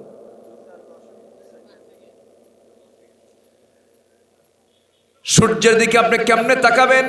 আপনার চোখ তো ব্যর্থ হয়ে যাবে। যে সূর্য আল্লাহ তাআলা বানালেন, সেই সূর্যের মালিক বলছেন, বান্দারে আমার তোর চর্ম চক্ষু দিয়া তুই আমার সৃষ্টি দেখতে পাস না ভালো করে। এই যে আমি কথা বলছি, বিদ্যুতে কাজ করছে, বিদ্যুতের কালার কি বলেন? দেখা যায় নাকি? বিদ্যুৎ তো দেখা যায় না। আমার কথা কি বিরক্ত হচ্ছেন নাকি আপনারা? এটাই তো তাফসীর, ব্যাখ্যা। এটা মনোযোগ দিয়ে শুনতে হবে, নড়াচড়া করা যাবে না, ওঠাও যাবে না। যদি মাহফিলে বসে যদি মনোযোগ হারিয়ে ফেলেন, যদি মনে হয় যে আমার ভাল লাগতেছে না, আমি উঠে যাব কখন, ভাবতে হবে। ওয়াসওয়াসা দেওয়ার জন্য একজন খুব ব্যস্ত হয়ে পড়েছে। তার নাম কি? মিস্টার ইবলিস। মিস্টার ইবলিস। তবে শয়তান মনে হয় গোবিন্দগঞ্জে আসে না, না আসে? গোবিন্দগঞ্জে আসে না? আসে। শয়তান কিন্তু খুব মার্কেটিং করে, বুঝলেন? এর মার্কেটিং মারাত্মক। কোন এক সাত সকালে এক নবীর সামনে দিয়া শয়তান যাচ্ছে। সে নবী বলছে, শয়তান আজকে তোমার মার্কেটিং কি বলো? আমি 3টা মার্কেটিং করার জন্য যাচ্ছি, 3টা পণ্য আমার। কি কি? হিংসা, আরেকটা কি জুলুম, আরেকটা কি কৃপণতা। তো বলতেছে যে তুমি এই যে হিংসা, জুলুম, কৃপণতা এগুলো কার কাছে নিয়ে যাচ্ছ? এটা ডিপার্টমেন্ট, 3টা ডিপার্টমেন্টে দিচ্ছি। দেখছেন মার্কেটিং? দেখেন কৃপণতা তুমি কাকে দিচ্ছ? কৃপণতা দিচ্ছি হলো ধনীদেরকে, তারা যেন আরো বেশি কৃপণ হয়। আমার দেশে যদি আপনি জরিপ করে দেখেন, কৃপণ বেশি গরিব না ধনী? বলেন বলেন, ধনী। তাহলে শয়তানের মার্কেটিং কি ব্যর্থ না সফল? সফল। এরপরে জুলুম নিয়ে যাচ্ছ কার কাছে? শয়তান বলতেছে জুলুম নিয়ে যাচ্ছে হলো শাসকদের কাছে, ওরা যেন জুলুম বাড়ায়। এখন তো জুলুম টুলুম নাই, আসতে বলে আসে না নাই? তাহলে শয়তানের ব্যবসা এখন কি ভাটায় না জোয়ারে আছে? খুব জমজমাট ব্যবসা। নাম্বার 3, হিংসা নিয়ে যাচ্ছ কার কাছে? বলতে হিংসা নিয়ে যাচ্ছে হলো আলেমদের কাছে, যারা জ্ঞানী, যারা জ্ঞানী গুণী মানুষ, তাদের কাছে হিংসা নিয়ে যাচ্ছে। দেখেন না আমার দেশে হুজুরদের মধ্যে কত কামড়া কামড়ি। আমি এগুলোতে নিয়ে আমি চেষ্টা করি সমাধান খোঁজার, চেষ্টা করি। মুখে অনেক কিছু আসতে চায়, মানুষ তো চেষ্টা করি সংঘর্ষ নয়, সমাধানের। আমি আশ্চর্য হয়ে যাই যখন একটা আলেম তার মুখ থেকে যখন বলে বাটপার। আমি আশ্চর্য হয়ে যাই একজন আলেম তার মুখ থেকে যখন বলে অশ্রাব্য অশ্লীল ভাষায় যখন গালিগালাজ করে। আমার কাছে মনে হয় এই জন্য কিয়ামতের আলামত। কেন? যদি একজনকে বলে ও আলেম কেমন, কত গরু, কেউ তো ছাগল। যে বলল ও গরু ও ছাগল, ও তো আরেক রাম ছাগল, তাই না? এগুলো কেন? কাউকে খাটো চোখে দেখার কোন। লোকমান আলাইহিস সালাম, লোকমান হাকিম জ্ঞান আহরণ করেছেন জ্ঞানীর কাছ থেকে না মূর্খের কাছ থেকে? মূর্খের কাছ থেকে। মূর্খের কাছ থেকে। লোকমান জ্ঞান আহরণ করেছেন কার কাছ থেকে? মূর্খের কাছ থেকে। বলো হলো মূর্খের কাছ থেকে কেন? যা করে আমি তার উল্টা করি। আবার করতেছে, আমার তো কাম সারা।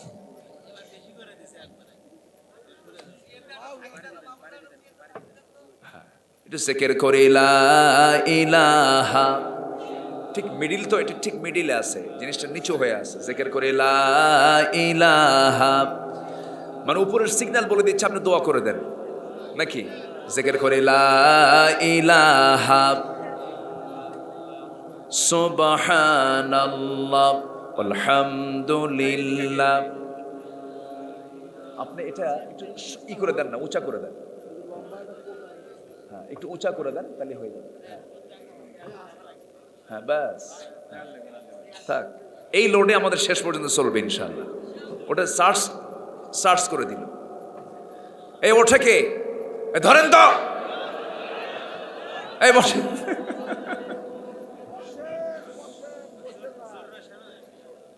যে একটু বসেন না, কত সময় চলে যায় এদিক সেদিক। কষ্ট দিচ্ছে নাকি আপনাদের? তাহলে হিংসা সাপ্লাই দিচ্ছে কাদের কাছে? জ্ঞানীদের কাছে, আলেমদের কাছে। আর লোকমান জ্ঞান আহরণ করেছেন জ্ঞানী থেকে না মূর্খ থেকে? মূর্খ থেকে। আমার বন্ধুগণ, জ্ঞানী কখনো অহংকারী হতে পারে না। জ্ঞানীর জ্ঞান যত বৃদ্ধি হবে, যত বড় জ্ঞানী হবে, সে তত বড় বিনয়ী হয়ে যাবে। এই জন্য জ্ঞানী মানুষ অহংকারী হবে না, বিনয়ী হবে, বিনয়ী হয়ে যাবে। তাহলে তার যে জ্ঞানটা অর্জন হয়েছে এর মধ্যেও কিছু মূর্খতা আছে না নাই বলেন? আছে। আমার ভাইয়েরা, কথার তো কোনো থা নাই, কথা তো বিভিন্ন দিকে চলে যায়। দুইটা গুণ আমরা শিখে যাব। এক নাম্বার গুণ হলো আমরা ঈমান আনবো কার উপরে? দেখে না, না দেখে।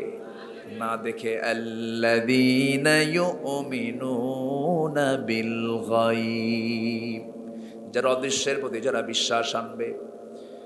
তবে হ্যাঁ, যারা জ্ঞানী মানুষ, জ্ঞানীদের মর্যাদা একটু ভিন্ন হয়। আল্লাহ তাআলা জ্ঞানীদের দামটা বেশি দিয়েছেন, জ্ঞানী মানুষের মর্যাদা বেশি। তবে হ্যাঁ, ন্যূনতম জ্ঞানী সবাইকে হতে হবে, কারণ কোনো মূর্খ জান্নাত পাবে না। শক্ত কথা বললাম, হয়তো মন খারাপ করবেন অনেকে, কিন্তু মন খারাপ করা যাবে না। আমার যে আব্বা আদম ছিলেন, তিনি মূর্খ না জ্ঞানী? বলেন মূর্খ না জ্ঞানী? শুধু জ্ঞানী নন তিনি, কারণ আদমকে যে জ্ঞান দেওয়া হয়েছে পৃথিবীর কোনো মানুষকে এমন জ্ঞান দেওয়া হয় নাই।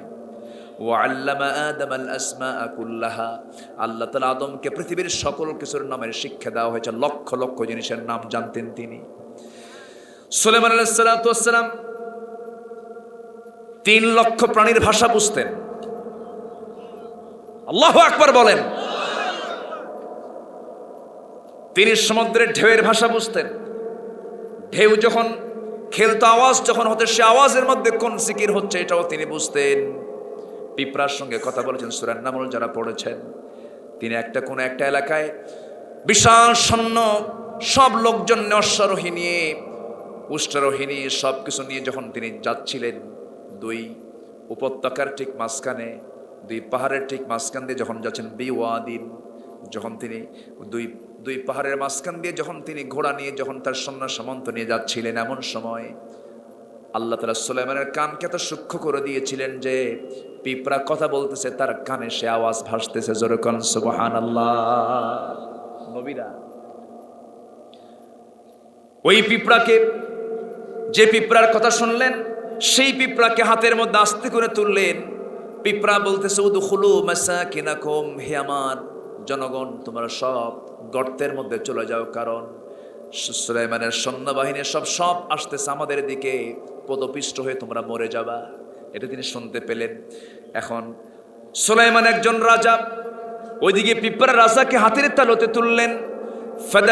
ফাতাবাসসামা দাহিকান, মুস্কি মুস্কি হাসি দিলেন, পিঁপড়ার সঙ্গে কথা বললেন। এত বড় জ্ঞানী ছিলেন সুলাইমান, অথচ চুল পরিমাণ কোন অহংকার তার মধ্যে কখনো কাজ করে নাই। যেরকম সুবহানাল্লাহ। মানতিকাত তাইর, প্রাণীর ভাষা বুঝতেন তিনি, আর 4-5 লাইন একটু বেশি পারে, একটু ইংলিশ পারে, খালি ইংলিশই কয়, বাংলা কয় না। এরকম আছে না নাই বলেন তো? বুঝায় আমি একজন জ্ঞানী বাহাদুর, তুমি কিচ্ছু না। জ্ঞানের কোনো অহংকার করা যাবে না। আল্লাহ রাব্বুল আলামিনের প্রতি বিশ্বাস থাকতে হবে। আল্লাহকে আমরা বিশ্বাস করব আমরা না দেখে। যার বিশ্বাস যত মজবুত হবে আল্লাহর সঙ্গে সম্পর্ক তত মজবুত হয়ে যাবে। তবে বান্দার আল্লাহর প্রতি ঈমানটা তখনই মজবুত হবে যখন বান্দা শিখবে কোন কিতাব বলেন, কোরআন যখন শিখে নেবে। আমরা কোরআন পড়বো বেশি বেশি, গান শুনবো, গান শোনাই যাবে না, গান শোনাই যাবে না। কিন্তু বড় পোড়া কপাল কিছু লোক আছে, দেখবেন যে লোকটা মসজিদ কমিটির সভাপতি, সেই লোকটা আবার যাত্রা কমিটির সভাপতি। এই মাহফিলের আবার অতিথিরা যাত্রা কমিটির অতিথিও হয়, আছে না নাই? হয় কেন? এটা যিনি মসজিদ কমিটির সভাপতি হবেন তিনি কখনো যাত্রা কমিটির সভাপতি হতে পারেন না। এমন চরিত্র হতে পারে একমাত্র মুনাফিকের।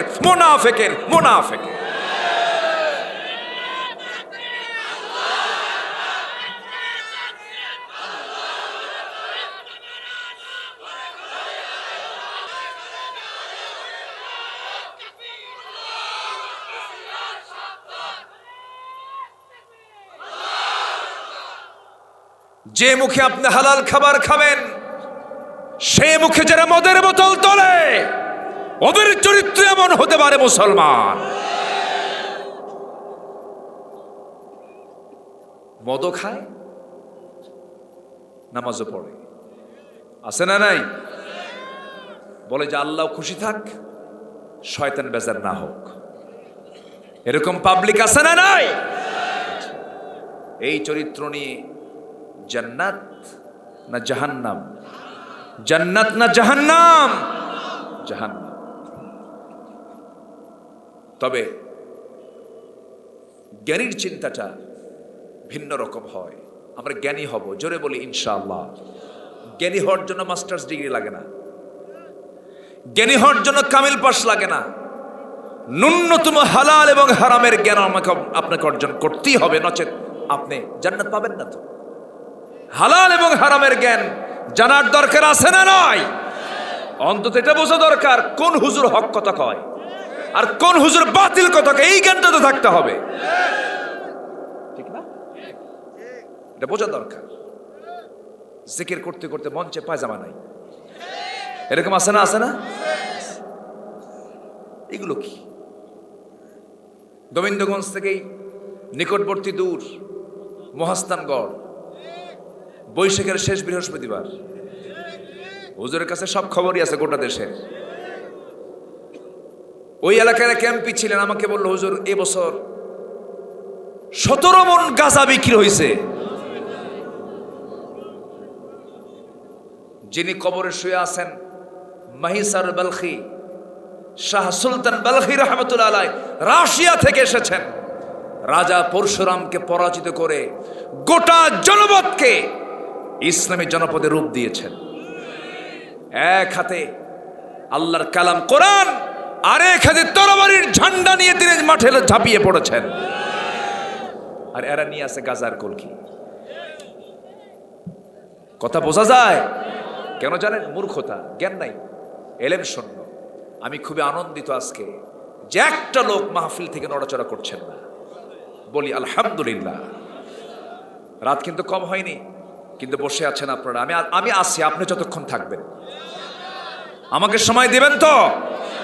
কিন্তু উপর থেকে সিগন্যাল আসতেছে, কখন যে পড়ে, আমি খুব টেনশনে আছি। আচ্ছা, সমস্যা নাই, আমার দিকে তাকান। সম্মানিত ভাইয়েরা, হালাল রিজিক খোঁজা দরকার। কি রিজিক বলেন? আজকে সমাজে সবচেয়ে বেশি কঠিন হলো কি রিজিক? হালাল রিজিক। হালাল রিজিক যদি হয় সে বড় বরকতময়, সে জান্নাতি। বলি আলহামদুলিল্লাহ। একজন বড় ইমাম সৈয়দ আহমদ ইবনে হাম্বল, তিনি তার বাড়িতে বড় একজন ইমাম ছিলেন, ইমাম শাফিঈকে দাওয়াত দিবেন। দাওয়াত দিয়েছেন, চলে আসছেন। উনি খুব আনন্দিত হলেন। আনন্দিত হয়ে বাজার করলেন সাধ্যমতো।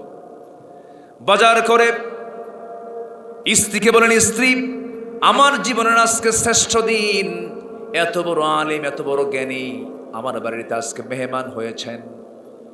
রান্না বান্না সুন্দর করে করবে, রান্না বান্নায় যেন কোনো ত্রুটি না হয়। রান্না বান্না করা হলো, মেহমান চলে এলেন, যথারীতি ইশার নামাজ পড়লেন, খাবার তার সামনে দেওয়া হলো। 3 থেকে 4 জনের খাবার দেওয়া হলো।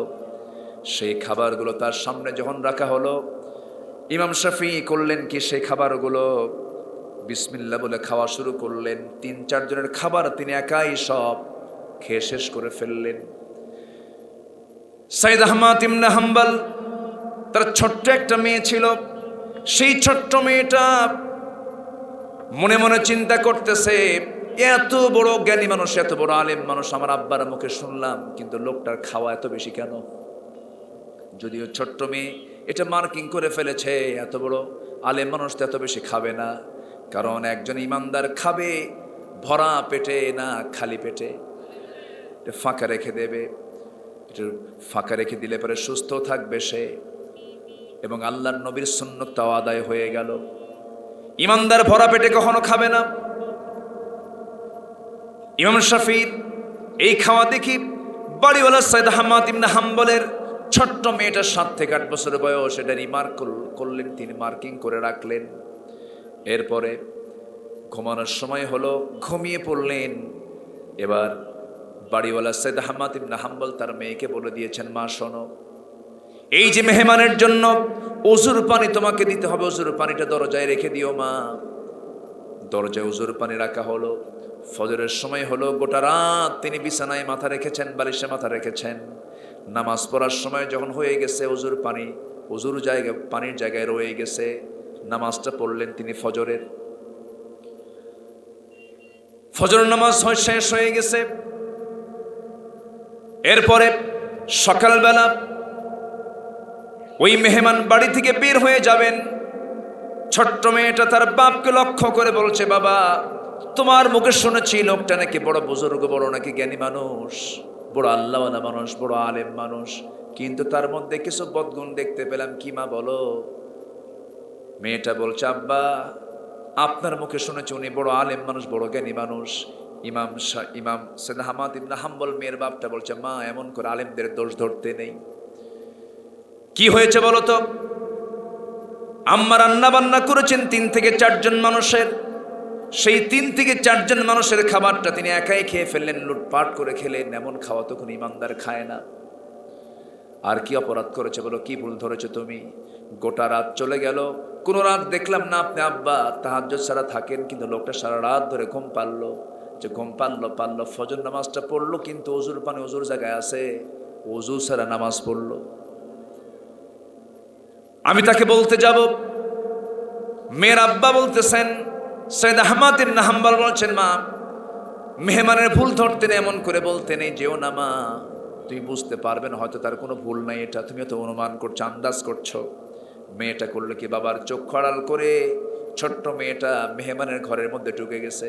মেহমানের ঘরের মধ্যে ঢুকে বলছে, আপনি বড় আলেম মানুষ, কিন্তু আমি আপনার মধ্যে 3টা বড় বড় ভুল খুঁজে পেয়েছি।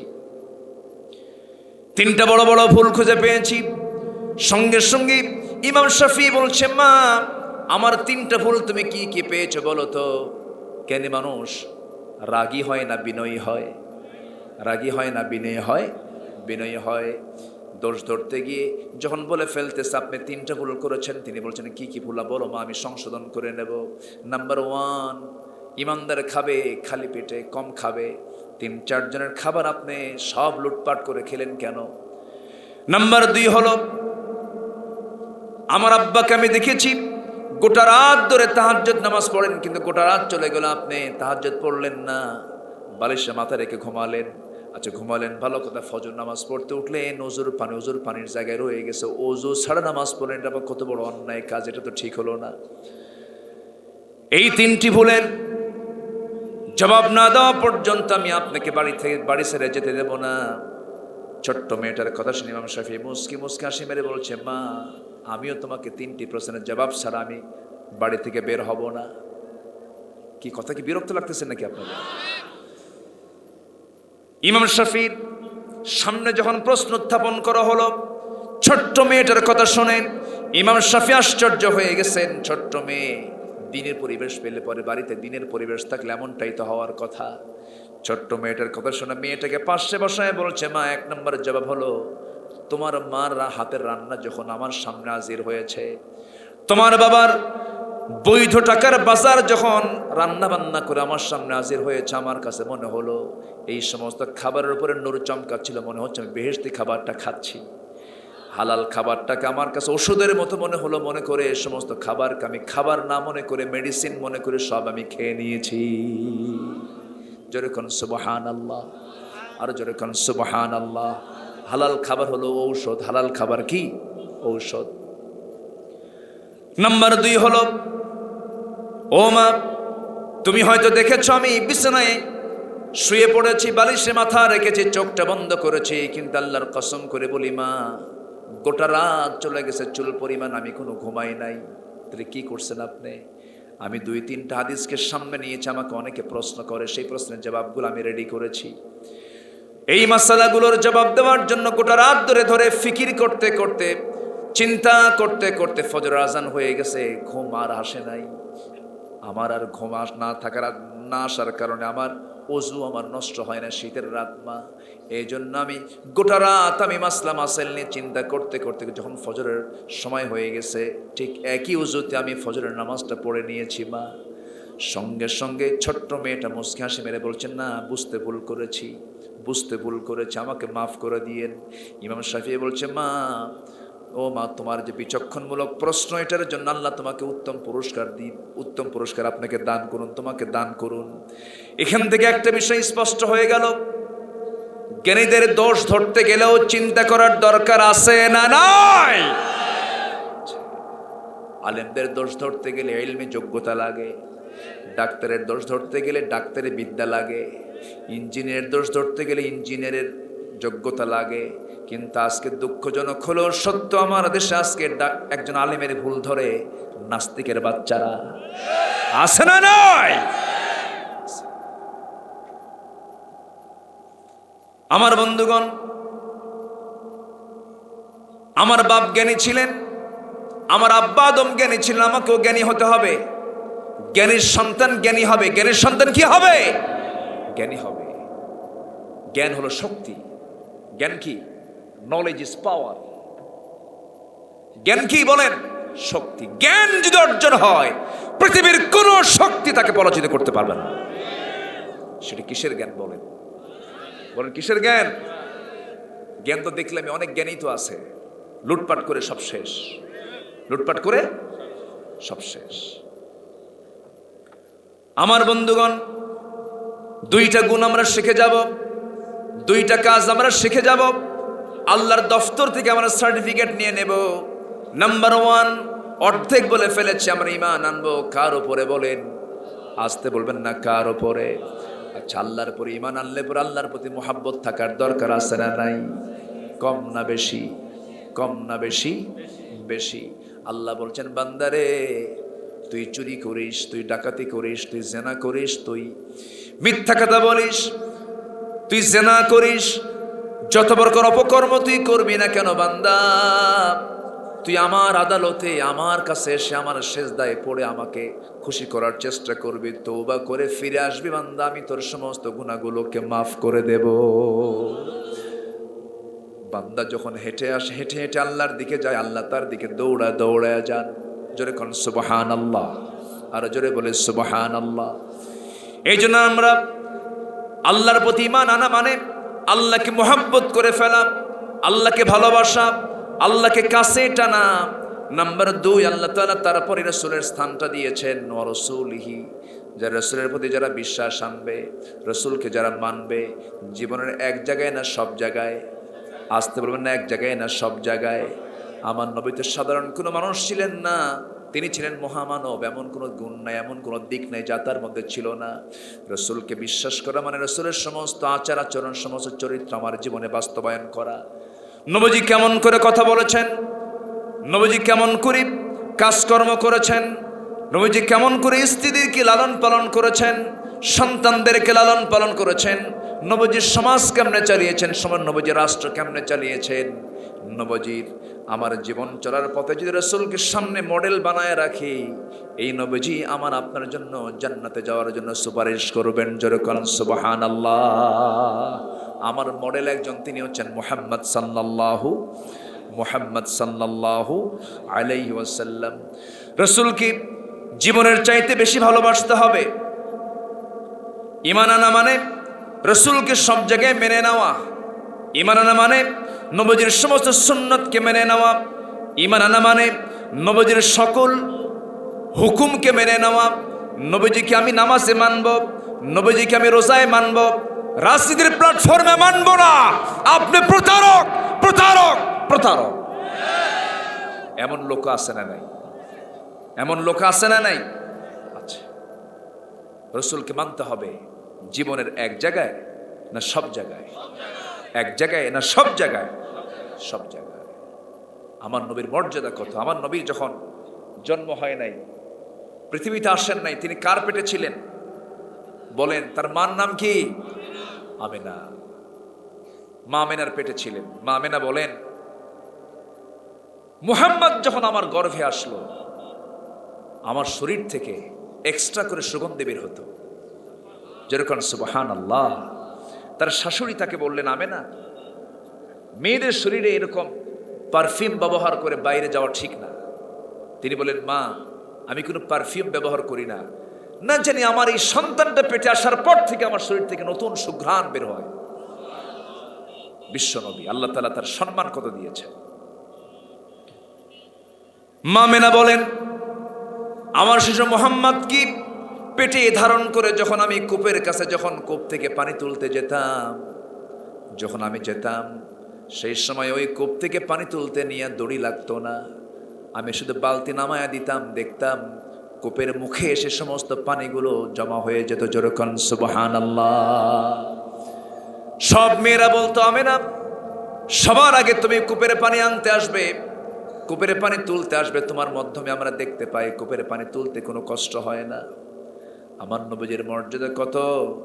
আমার নবীজির যখন জন্ম হলো, জন্মের 2 থেকে 3 দিন পরে আবু তালেব একদিন স্মৃতিচারণ করতে নিয়ে বলছেন, মুহাম্মদ রে, তোমার একটা কথা আমার মনে হচ্ছে। কি চাচা, আপনি বলেন। আবু তালেব ইমানদার না কাফের? এই আবু তালেব বলেন, ইমানদার না কাফের? কাফের, কিন্তু ভদ্র কাফের। কি কাফের কন তো? ভদ্র কাফের, মানে বেয়াদব ছিল না। কিছু লোক আছে না, কিছু লোক কিন্তু অনেক হিন্দু ভাইরা আছেন, শুধু হিন্দু কিন্তু চরিত্র অনেক সুন্দর। আছে না? আছে না? আছে না? আছে না? আছে। মিথ্যা কথা বলে না, ওজনে কম দেয় না, লেনদেন ভালো রাখে। তামান নবীজির একজন চাচা ছিলেন আবু তালেব। নবীজি তার কাছ থেকে ভাষা শিখেছেন, নবীজি তার কাছ থেকে ব্যবসা শিখেছেন, নবীজি তার মাধ্যমে বিয়ে করেছেন। আবু তালেব, সে আবু তালেব বলছে, মুহাম্মদ, আমি তোমার একটা স্মৃতিচারণ করতে চাই। কি স্মৃতিচারণ? আবু তালেব বলতেছে, মুহাম্মদ শোনো, তোমার যখন জন্ম হলো, তোমার বাপ তো 6 মাস আগেই দুনিয়া থেকে বিদায় নিয়েছে, কিন্তু তোমার মা তোমাকে যখন ভূমিষ্ঠ করলো, তুমি যখন মার পেট থেকে বের হয়ে আসলে দুনিয়াতে, তোমার মার কান্না থামে না, তোমার মার কান্না থামে না। 2 রাত 3 রাতের মাথায় আমি নিজে তোমাকে দেখার জন্য ঘরের মধ্যে ঢুকলাম। ঘরের মধ্যে ঢুকে দেখি তুমি নাই, তোমাকে উঠানে রেখে দিয়েছে তোমার মা, উঠানে রেখে দিয়ে তোমার কাছে নাই। তোমার মা আশেপাশে যায় আর হাউমাউ করে কান্দে, স্বামীর কথা মনে হয়ে যায়। কিন্তু আমি তোমাকে ওই অবস্থায় দেখতে পেলাম এক রাত্রে। ও মুহাম্মদ শোনো, যখন তুমি তোমার ডান হাতটা যখন আস্তে করে নিচের দিকে টান মারতেছিলা, যখন বাম হাতটা যখন ডান দিকে নিচ্ছিলা, তোমার হাতটা তুমি ডান দিকে নাও, চাঁদ ডান দিকে চলে যায়, তোমার হাতটা তুমি বাম দিকে নাও, বাম দিকে চলে যায়। দুই হাতটা নিয়ে যখন নিচের দিকে চলে আসো, চাঁদটা নিচের দিকে চলে আসে, চাঁদ তোমার হাতের সঙ্গে দোল খাচ্ছিল, নাচতেছিল। এটা কি সঠিক নাকি? রাসূল বলছেন, চাচা আপনি যা দেখেছেন সম্পূর্ণ সত্যই দেখেছেন, কারণ জন্মের পূর্বে স্বামীকে হারিয়েছে আমার মা। আমি আমার মা এই দুনিয়াতে সন্তান জন্ম নিলে পরে সবচেয়ে বেশি খুশি হয় বাবা, কিন্তু বাবা আমার দেখার কিসমতে জোটে নাই।